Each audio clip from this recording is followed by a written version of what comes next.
Han pasado unas 24 horas ya desde que conocimos el resultado de este ajustado triunfo de Lula da Silva en el balotaje más reñido desde el regreso de la democracia allí en Brasil. Ganó con lo justo, pero ganó Lula da Silva y es también el primero en convertirse en 3 veces presidente en ese país. El mundo lo está celebrando, lo está destacando, pero hay una persona que sigue en silencio, que sigue aislada.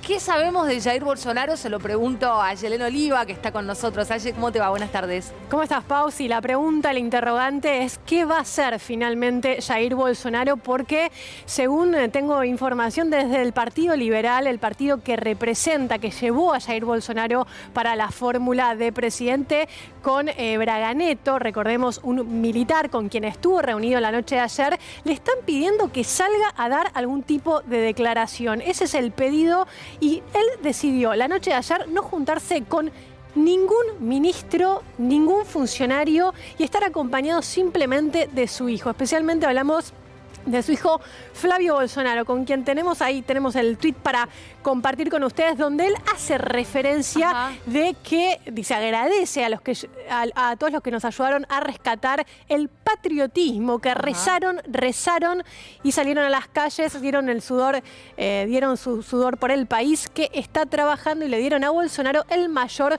voto de su vida. Levantemos la cabeza y no renunciemos a nuestro Brasil, Dios a cargo. El tono claramente, Pau, es el tema religioso, ¿no? Digo, sí. Hizo una mención. Bolsonaro también un tuit ayer a la noche donde también hizo mención a una... Y casi triunfalista. Digo, sí, ¿no? Totalmente. Podríamos decir igualmente que hizo una buena elección, aunque perdió, ¿no? Porque retomó muchísimos, recuperó muchísimos votos y un porcentaje importante de los votos. Podría salir a agradecer a esos votos y reconocer el resultado final y la victoria de Luis Ignacio Lula da Silva. Convengamos que perdió Bolsonaro, pero ganó el bolsonarismo, ¿no? Sí. Digo, en el Congreso, en estados importantísimos que tiene Brasil, y además se posiciona ahora sí claramente como el otro gran líder, ¿no?, que tiene Brasil ayer. A ver, hay que tener en cuenta también el triunfo, esto es clave, en el estado de San Pablo. Claro. Tarcísio de Freitas es un ex ministro de Bolsonaro, ministro de Infraestructura, que igualmente pasó también por el gobierno de Dilma Rousseff con un cargo menor, fue militar, luego dejó la carrera militar y estudió ingeniería civil, pasó a estar al frente de la política y nunca había participado de un cargo electivo y ganó la gobernación de San Pablo. Nos estamos refiriendo al distrito de mayor peso electoral y de mayor peso económico también de San Pablo. Eso no es para nada despreciable. Es decir, Bolsonaro hoy, el partido político que representa a Bolsonaro, igual es otro partido, en este caso republicanos, pero es un partido aliado, tiene el control del distrito de mayor peso electoral y económico del país. Es decir, realmente estamos hablando de una excelente elección en términos regionales para el bolsonarismo, que consiguió mayor cantidad, 14 gobernaciones frente a las 13 del PT. Así que, bueno, estamos hablando de una buena elección. ¿Podría salir a reconocerla así? Pero esos no fueron los resultados. Ahora lo vamos a seguir analizando, ¿no? Porque también hay un elemento que a mí me parece interesante, que es... Lula, ¿no?, gana estas elecciones haciendo una serie de concesiones, ampliando hacia el centro, diluyendo en buena medida la identidad del PT, teniendo que de alguna manera perdonar incluso a quienes le hicieron el golpe de Estado a Dilma, a quienes de alguna manera bregaron por su encarcelamiento, mientras que Bolsonaro crece de una manera inusitada, radicalizándose cada vez más, ¿no? Me parece que este es un elemento para pensar, Aye, pero acaba de tuitear de vuelta el hijo de Bolsonaro. Estamos hablando de Flavio, que no es el que estuvo aquí en Argentina. No. Es el otro. A ver qué dijo. Padre, estoy contigo para lo que venga y venga. Sí. Bueno. Le brinda su apoyo. Ahora, una cosa es... Todavía no sale en términos institucionales a reconocerlo. Ya esto deja atrás los temores que teníamos respecto a golpes de Estado, a mucha más violencia.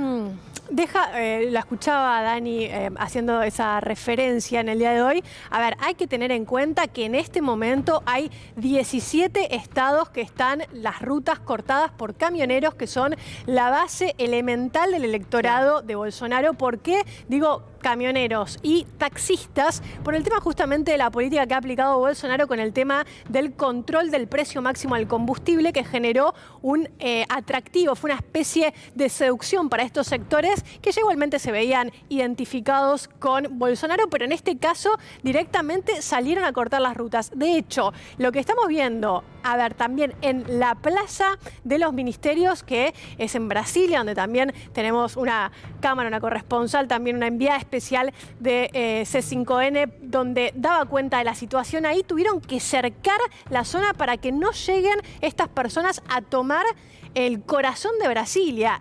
Esto es como que pende de un hilo. Todavía hay que ver qué tipo de mensaje da Bolsonaro. Recordemos cuando pasó lo de Donald Trump, él estaba sus bases más radicalizadas esperando el mensaje de su líder político. Y esto, lo que estamos viendo es un estado de alerta de las bases, insisto, más radicalizadas, que son las menores, que no son ese 49% de los electores para nada, pero que pueden hacer mucho ruido y mucho daño también a la democracia de Brasil. Así que hay que estar alerta para ver cuál es el camino que se toma. Y déjame recordar, en esta analogía con lo que pasó con Donald Trump, que la toma del Capitolio no fue el día de las elecciones. No, claro. Fue unos meses después.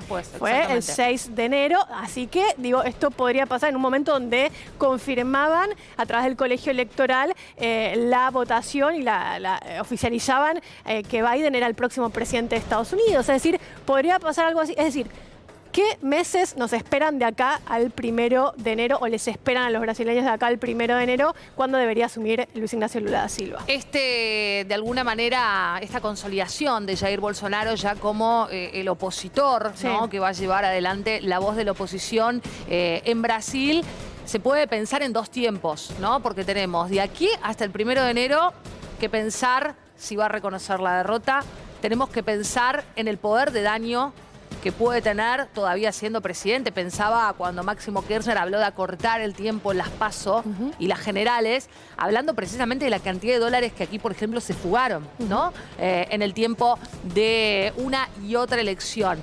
Pero después de que se cumpla eso, después de todas estas expectativas y temores que se pueden barajar de aquí hasta el 1 de enero, tenemos el ¿y después qué?